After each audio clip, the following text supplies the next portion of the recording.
여러분들을 진심으로 환영합니다. 우리 시간 다 함께 기도하며 예배의 자리로 나오실 텐데요. 우리 주님께 이렇게 기도했으면 좋겠습니다. 하나님 아버지, 저희가 살아가는 모든 순간 속에서 저희가 가장 귀한 것이 정말 하나님을 아는 사실이 될 수 있도록 아버지 함께 해주시옵소서. 저희가 항상 살아가며 이 땅에 소망이 되시고 저희가 믿고 의지할 분은 오로지 하나님밖에 없으니 주님 이 시간 저희 예배를 기쁘게 받아주시고 우리가 예수님이 닮아가며 살아가도록 아버지께서 항상 저희 앞길을 인도해 주시옵소서. 이렇게 기도하며 나아가겠습니다. 기도하겠습니다. 사랑하신 하나님 아버지, 우리 이렇게 주님의 전에 나와 예배하며 나아갈 수 있도록 하시는 그 은혜에 있어서 감사합니다. 저희가 살아가는 순간 속에 가장 귀한 것은 하나님을 아는 것임을 이 시간 고백합니다. 저희의 예배를 기쁨으로 받아주시옵시고 저희가 주님께 영광을 드릴 수 있도록 저희를 사랑하여 주시옵소서. 아버지, 저희가 살아가는 순간 속에 믿고 의지할 분은 오직 하나님밖에 없음을 이 시간 고백하려 합니다. 주님 아버지, 저희 앞을 인도해 주시옵시고 아버지 주님만 붙잡으며 살아갈 수 있도록 인도해 주시옵소서. 특별한 것은 저희가 예수님을 건강한 삶을 살아가기 원합니다. 이 땅에서 사랑과 섬김의 자세, 나눔의 자세로 예수님을 닮아가는 그런 모두 될 수 있도록 아버지께서 인도해 주셔서 항상 인도해 주옵소서. 소송과 가운데 인지하여 주시옵소서. 모든 말씀 우리 주 예수 그리스도의 이름으로 기도드립니다. 아멘. 우리 다 함께 찬양하며 나아가도록 하겠습니다. 내 안에 가장 귀한 것, 내 안에 가장 귀한 것,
것처럼 정말 우리에게 무엇보다 귀한 것은 우리 주님을 아는 것입니다. 그 이유는 우리 하나님께서 이 땅에 소망이 되시고 또 우리의 구원자가 되시기 때문입니다. 우리 다 함께 일어나서 박수치며 기쁨으로 우리 주님을 찬양하며 나아오도록 하겠습니다.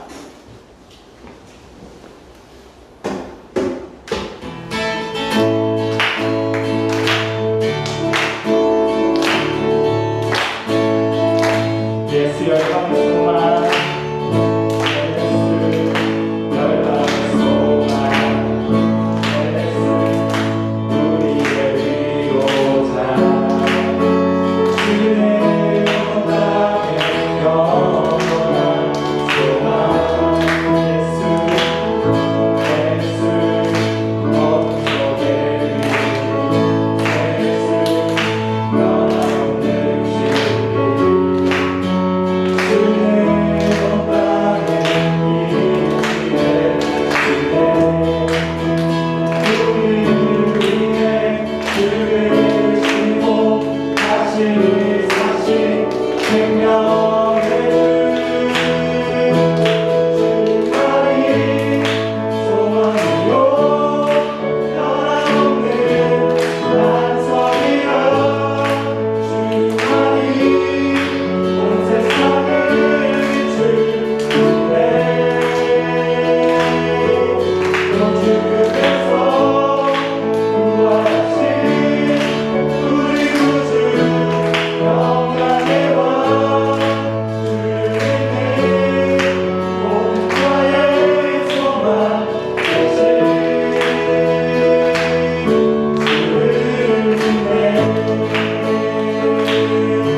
마지막 찬양 드립시다. 내 삶의 소망,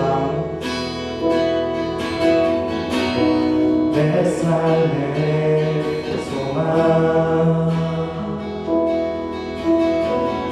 내가 바라는 방금 예수 닮기를 내가 원하네. 한없는 사랑, 풍성한 그늘, 예수 닮기를 내가 원하네.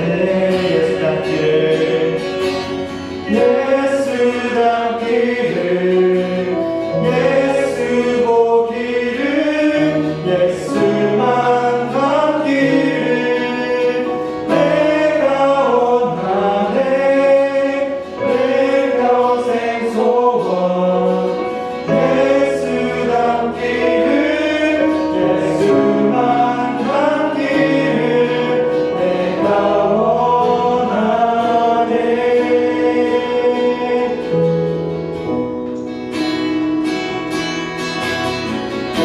우리 2절로 고백합시다.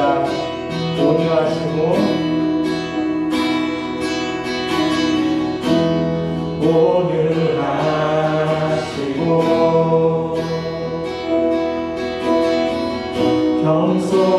겸손하신 성품, 예수 닮기를 내가 원하네. 자비하시고 위로자 되시는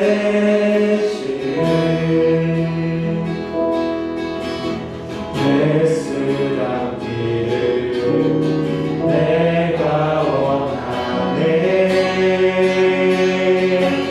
예수 닮기를, 예수 보기를, 예수만 닮기를 내가 원하네.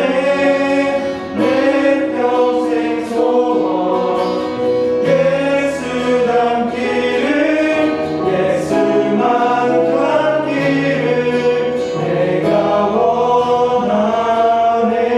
완전하신 예수, 완전하신 예수,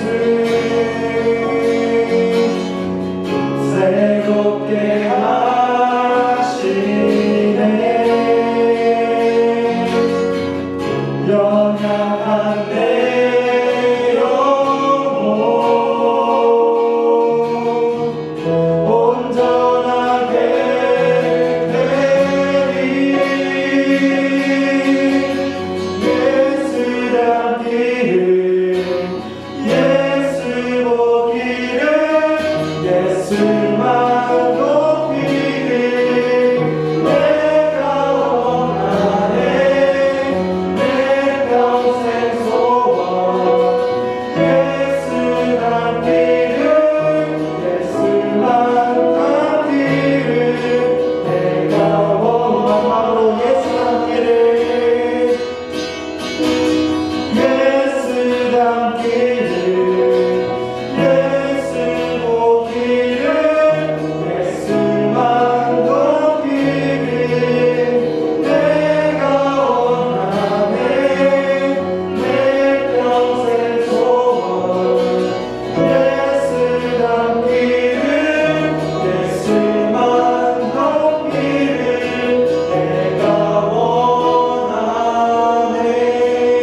하셨으나 그는 성모에게 들려 동정녀 마리에게서 나시고 본디오 빌라도에게 고난을 받아 십자가에 못 박혀 죽으시고 장사된 기사에 죽은 자 가운데서 다시 살아나셨으며 하늘에 오르시어 전능하신 아버지 하나님 편에 앉아 계시다가 거기로부터 살아있는 자와 죽은 자를 심판하러 오십니다.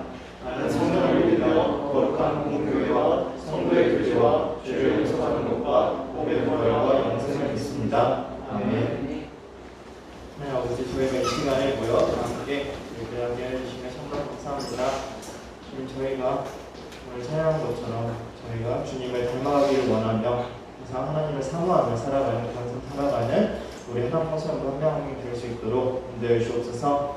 주님, 또 이제 더워지는 날씨 속에 또 저희가 각자의 삶을 향해 각자의 진로를 향해 나아갈 때에 아버지께서 항상 그 길에 함께해 주시고 저희가 하나님 원하시는 뜻대로 살아가는 공부가 될 수 있도록 함께해 주옵소서. 예배 시간에도 함께해 주실 것을 믿사오며 이 모든 말씀 우리 예수 그리스도 이름으로 기도드립니다. 아멘.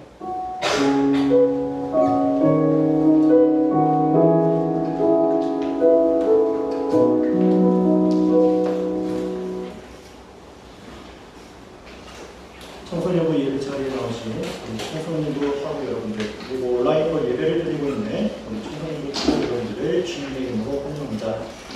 오늘 우리가 다 같이 살펴볼 말씀은 출애굽기 20장 7절 말씀입니다. 출애굽기 20장 7절 말씀. 전도사님이 공독해 드릴 때 하나님의 음성을 들으시기 바랍니다. 너는 내 하나님 여호와의 이름을 망령되게 부르지 말라. 여호와는 그의 이름을 망령되게 부르는 자를 죄 없다 하지 아니하리라. 아멘. 자, 오늘 우리가 같이 살펴볼 말씀은 하나님께서 이스라엘에게, 시내 산에 도착한 이스라엘에게 주시는 세 번째 계명입니다. 하나님께서는 이스라엘 백성들에게 자기 자신의 이름, 하나님이라는 이름을 망령되게 부르지 말 것을 명령하셨습니다. 사실 이 망령이라는 단어 때문에 우리가 이 말씀을 이해하는데 상당히 힘들어하고 있습니다. 자, 하지만 오늘 말씀을 듣는 우리 청소년부 여러분, 여러분들이 마음을 조금 더 넓게 열어서 말씀을 보셔야 됩니다. 왜냐하면 우리가 지금 살펴보는 이 말씀, 국어로 번역된 이 말씀은 대한제국 당시 고종 황제가 있던 당시에 그 당시 사람들이 일반적으로 썼던 말로 번역된 말씀이기 때문에 어려울 수밖에 없습니다. 자, 그런데 오늘 말씀을 원문으로 보고 이것을 번역하게 될 때 우리는 보다 더 쉽게 이해할 수 있게 됩니다. 자, 무려 우리가 상상할 수 없는 몇 천 년 전에 쓰여진 구약 성경 말씀입니다. 저기 노란색 줄로 쳐져 있죠. 보시면 오늘 7절 말씀이 이렇게 적혀 있습니다. 로티샤 엣 셴 야페 엘로히카 라샤우 킬로 나케 야페 엣 아셰 이샤 엣 셔모 라샤우 이렇게 적혀 있습니다. 무슨 말인지 몰라도 돼요. 번역을 할 거예요. 번역을 하면 너는 여호와 하나님의 이름을 헛되게 아무 의미도 없이 부르짖지 마라. 나 여호와는 그와 같이 나의 이름을 헛되게 부르는 자를 죄 없다 하지는 않다라고 기록되어져 있는 것이에요.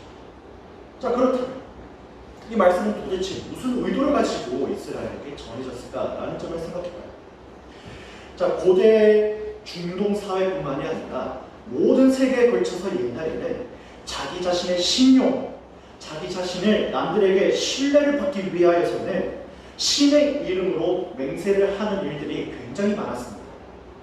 어떤 경우에는 자기가 모르는 그 신들의 창고에 쌓여있는 그 보화를 가지고 맹세하는 경우도 있었어요. 이스라엘도 이러한 문화적인 영향 아래에서 하나님의 이름을 걸고 맹세하거나 천국의 보화를 놓고 약속하는 경우가 많았습니다. 자, 그런데 신들의 이름을 놓고 맹세하는 경우는 지금도 이어지고 있습니다. 바로 이 사람 잘 아시죠? 도널드 트럼프가 손을 얹고 맹세하고 있는 저 책이 뭔지 아십니까? 성경입니다. 대표적으로 미국 대통령은 취임식을 할 때 성경에 손을 올리고 맹세하는 관습이 있습니다. 이때 대통령들은 다음과 같이 선서합니다. I do solemnly swear that I will faithfully execute the office of President of the United States and will, to the best of my ability, preserve, protect, and defend the Constitution of the United States. So, help me God 이라고 쓰여 있습니다. 뒤에 문장이 중요합니다. So help me God. 저 뒤에 문장은 사실 미국 헌법에는 생략되어 있지만 미국의 1대 대통령인 조지 워싱턴부터 시작하여서 지금까지 관습적으로 내려오고 있는 문장입니다. 자, 이렇듯 누군가가 신의 이름으로 약속을 하거나 누군가의 신뢰를 사려고 할 때 그 사람은 어마어마한 책임을 지게 될 것입니다. 왜냐하면 신의 이름으로 약속한 것입니다. 그 신은 누구입니까? 그 사람을 만들고 그 사람의 인생을 결정하고 그 사람을 이끌고 있는 존재이기 때문이에요. 그러므로 신을 보증인으로 자기 약속에 세운 사람은 반드시 그 약속을 신의 이름 앞에서 그 약속을 자기의 능력과 자기 모든 최선과 자기 모든 지혜를 발휘해서 지켜야만 합니다.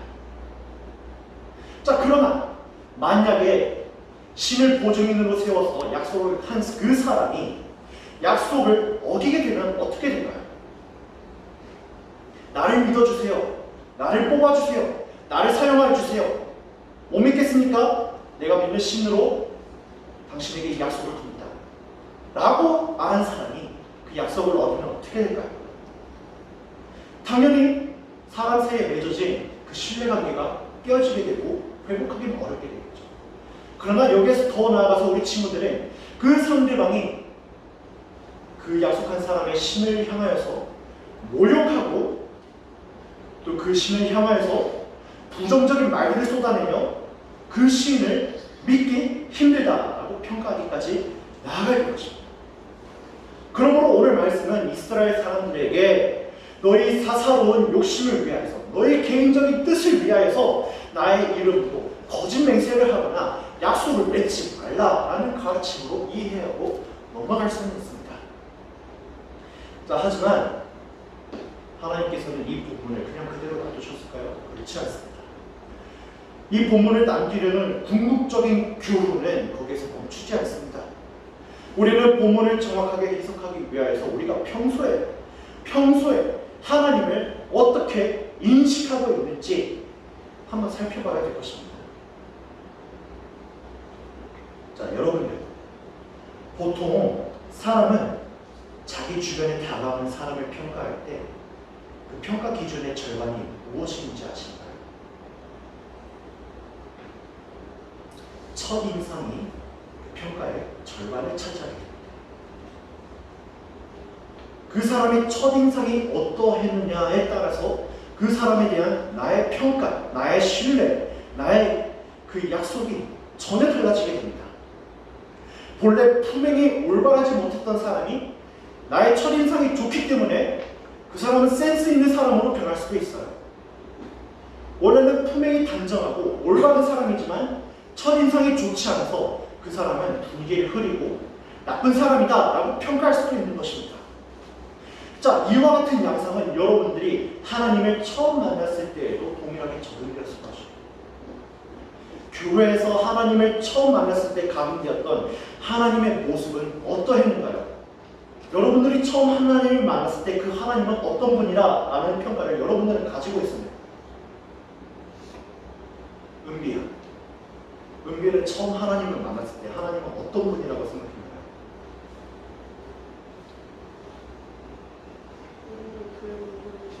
우리를 구원해 주신 분. 아주 모범적인 대답이 나왔습니다. 사실 전도사님은 하나님을 처음 만났을 때 아무 생각이 없었어요. 왜냐하면 전도사님 아버지는 목사님이시고 할아버지도 목사님이시기 때문에 하나님 계시는구나. 나는 그냥 이 자리에 앉아만 있으면 되겠다 라는 생각이 전부였어요. 하나님은 그 어떤 것도 아니었어요. 그냥 내가 그 시간을 때우기만 하면 되는 존재였던 것이에요.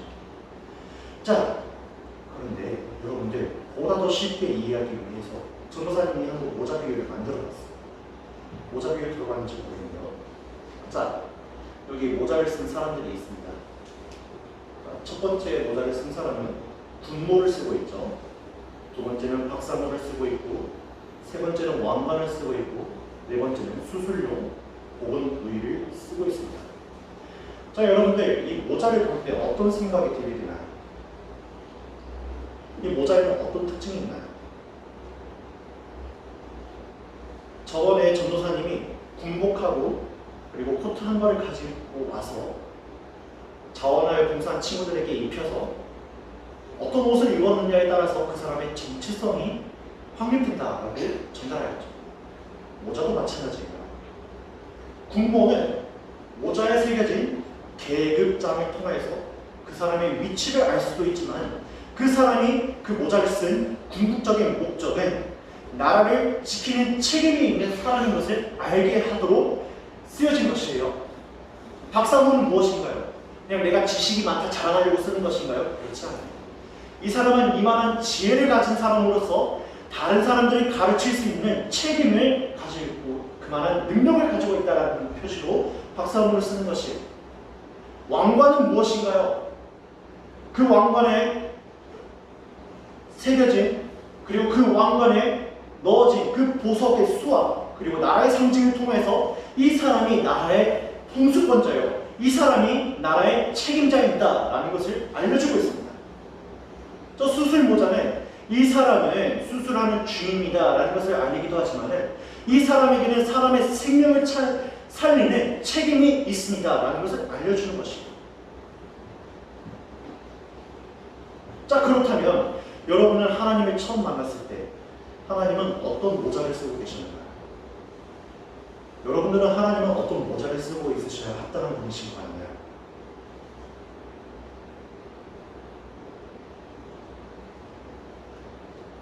이 세상에 있는 다양한 모자가 있듯이 다양한 의미를 부여할 수 있는 대상이 있습니다. 그러나 우리 사람은 감히 하나님께 우리의 판단대로 이런 모자 저런 모자를 씌워서 하나님은 이런 분이십니다, 하나님은 저런 분이십니다 라고 평가할 수 없어요.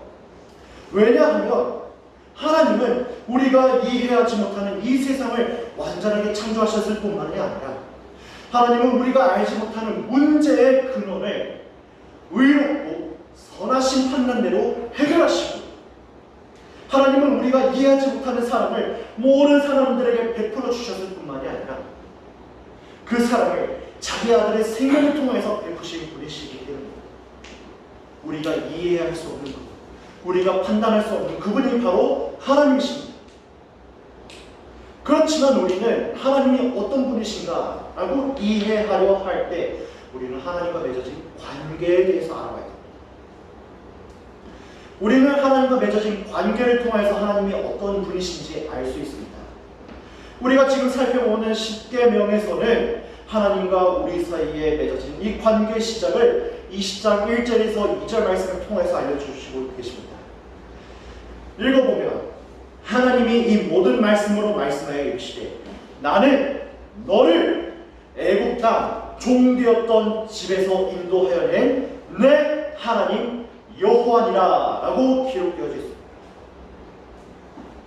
하나님께서는 이 말씀을 통하여서 나는 너희를 구원하여 낸 구원자 하나님이시다 라는 것을 알려주시고 계십니다.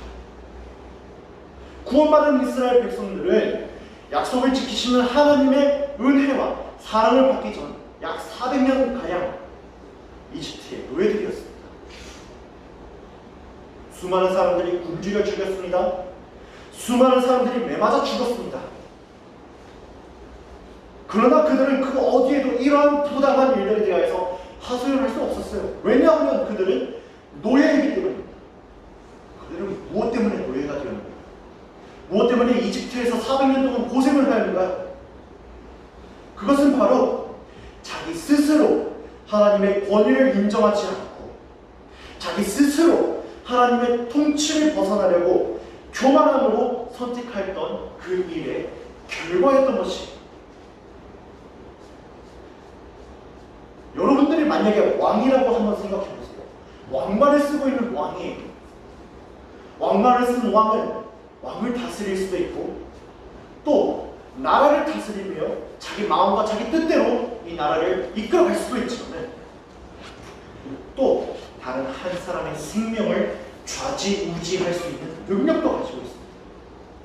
자, 여러분들의 소유에 있는 백성들이 여러분들의 마음에 합하지 않게 행동한다면 여러분들은 어떻게 하시겠습니까?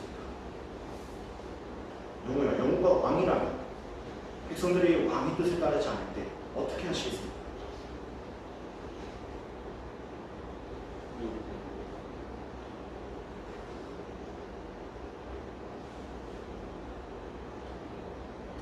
전도사님 같으면은 칼을 들고 쫓아갈 것 같아요. 네가 감히 나의 권위에 도전을 해?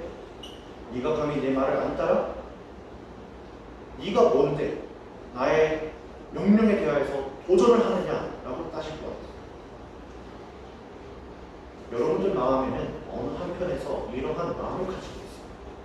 그렇지만 하나님께서는 자기 말씀에 따르지 않은 이스라엘 백성들에게 그와 같이 검으로 상대하시는가요? 몸뚱이로 상대하시는가요? 그렇지 않습니다. 하나님께서는 그들의 조상들과 맺으신 약속을 기억하셔서 그들의 노예 생활에서부터 구원하여 주시고 그들을 다시 한 번 더 이스라엘이라는 나라를 세우게 하셔서 그들로 하여금 하나님의 거룩한 구원의 통치를 받는 백성들이 되게 하셨습니다. 하나님께서 이스라엘과 맺으신 관계는 우리가 이해하지 못하는 은혜로 말미암아 세워졌습니다. 우리가 잘 알지 못하는 사랑으로 말미암아 맺어졌습니다. 그러므로 하나님은 어떤 해석으로도 그를 정의할 수 없습니다. 그를 판단할 수 없습니다. 우리는 하나님께 어울릴 만한 그 어떤 모자도 발견할 수 없습니다. 단 우리는 하나님께 받은 은혜를 통하여서 하나님이 사랑이시다라는 점을 발견할 수 있을 따름입니다. 하나님은 사랑이십니다. 하나님은 사랑이십니다. 우리는 하나님을 믿는다 하면 반드시 하나님의 사랑을 기억해야 합니다. 사랑을 주신 하나님께 마땅히 보여야 할 선한 행동, 품어야 할 의로운 마음, 가져야만 하는 진실한 믿음, 이것을 보존해야 합니다.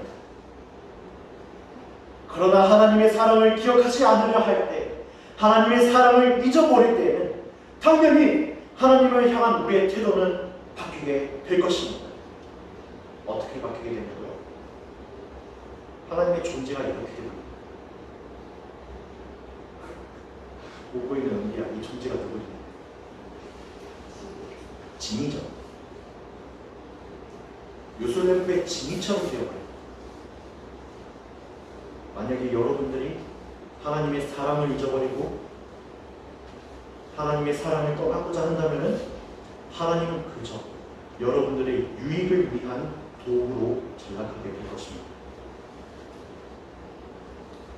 하나님은 하나님께서 베풀어 주신 사랑을 잊어버리고 받은 사랑에 합당한 선한 행동과 의로운 마음과 진실한 믿음을 선택하기보다 자기 유익을 선택한 사람, 하나님을 도구로 취한 그 사람을 죄 없다 하지 않으신다라고 말씀하셨습니다. 이것은 무슨 말이냐? 너 죄 있다라고 판단하시는 것입니다. 오늘 본문은 말씀을 다시 한 번 더 읽어보도록 하겠습니다. 20장 7절 말씀입니다. 시작. 너는 내 하나님 여호와의 이름을 망령되게 부르지 말라. 여호와는 그의 이름을 망령되게 부르는 자를 죄 없다 하지 아니하리라. 아멘. 여러분들은 이제까지 하나님을 생각하실 때 하나님을 어떤 분으로 여기고 계셨는가요? 나의 낮고 천한 성적을 위하여서, 나의 미래를 위하여서, 내 꿈을 위하여서 소원을 들어주는 진이 같은 하나님을 바라셨나요? 만일 여러분들이 지금까지 그와 같이 생각하셨다면 여러분들은 하나님을 바라보실 때 하나님의 사랑을 기억하지 않았던 것입니다. 하나님의 사랑을 기억하지 않았기 때문에 하나님은 그저 여러분들을 위한 도구로서 취급되고 있었던 것입니다. 하나님은 이러한 미련함을 죄로 판단하시고 계십니다. 그러나 하나님께서는 쉽사리 죄에 빠지는 우리를 위하여서 방편을 한 가지 마련하여 주셨습니다. 이 죄에서부터 멀리 떨어지고 이 죄와 싸워 이길 수 있는 방법을 마련하여 주셨습니다. 요한일서 5장 3절에서 4절 말씀을 보시면 이와 같이 기록되어 있습니다. 하나님을 사랑하는 것은 이것이니 우리가 그의 계명들을 지키는 것이라. 그의 계명들은 무거운 것이 아니로다. 무릇 하나님께로부터 난 자마가 세상을 이기느니라. 세상을 이기는 승리는 이것이니 우리의 믿음이니라. 아멘. 하나님은 하나님의 사랑을 잊어버린 자기 백성들에게 하나님의 말씀을 기억하라, 하나님의 말씀을 지킴으로 하나님을 사랑하라 명령하십니다. 왜냐하면 하나님의 말씀이 기록되어진 성경 말씀은 하나님이 누구신지 가르쳐주고 계시기 때문입니다. 성경 말씀은 우리에게 구원의 크신 사랑을 알게 하여 주시는 교과서이기 때문입니다. 성경 말씀은 하나님께 받은 구원의 사랑으로 우리가 어떻게 변화된 삶을 살아야 하는지 지도하여 주고 있는 책이기 때문입니다. 그러므로 시편 119편 104절에서 105절 말씀은 이와 같이 기록되어져 있습니다. 주의 법도들로 말미암아 내가 명철하게 되었으므로 모든 거짓 행위를 미워하나이다. 주의 말씀은 내 발의 등이요 내 길의 빛이니이다. 아멘. 오늘 말씀을 정리하도록 하겠습니다. 오늘 본문을 통하여 하나님께서는 하나님의 사랑을 잊어버리고 하나님의 자기 소원의 도구로 사용하는 이는 죄에 있다고 판단하십니다. 우리는 우리를 구원하셔서 자기 사랑을 증거하신 하나님을 기억해야 합니다. 그 사랑을 받은 우리는 사랑에 합당한 변화되어진 삶을 살아야 합니다. 그 삶은 무엇인가요? 하나님께서는 너무나도 쉽게 사랑을 잊어버린 우리에게 말씀, 계명을 따르라고 가르쳐 주셨습니다. 그리고 이 말씀을 지키라라고 하셨습니다. 말씀은 우리에게 무거운 짐도 아니요 도리어 우리의 삶을 변화시키시고 우리의 삶에 등불되고 우리의 삶의 인도자가 되어 주신다고 가르치셨습니다. 사랑하는 청소년부 여러분, 하나님의 사랑을 기억하시기 바랍니다.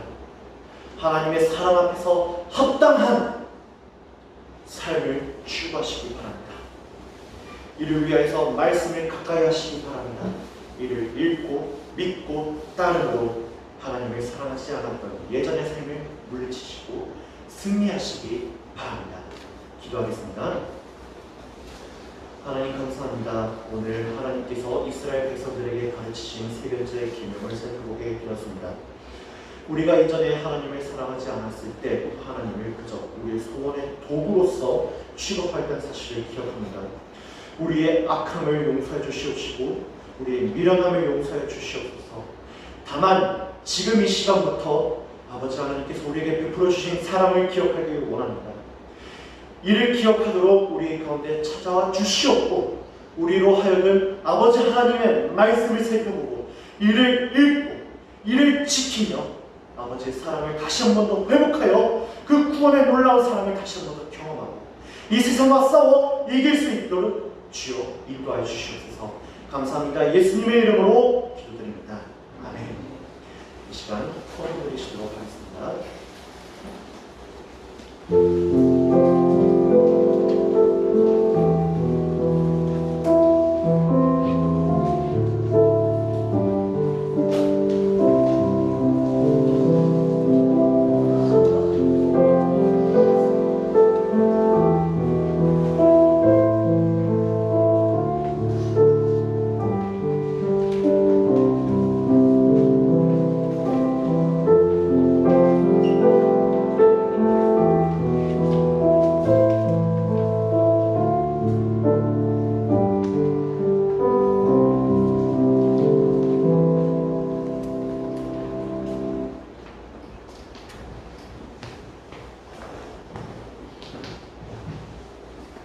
살아계신 하나님 아버지, 구준 날씨 속에도 주님 앞에 나와 예배드릴 수 있게 인도해 주시며 감사합니다.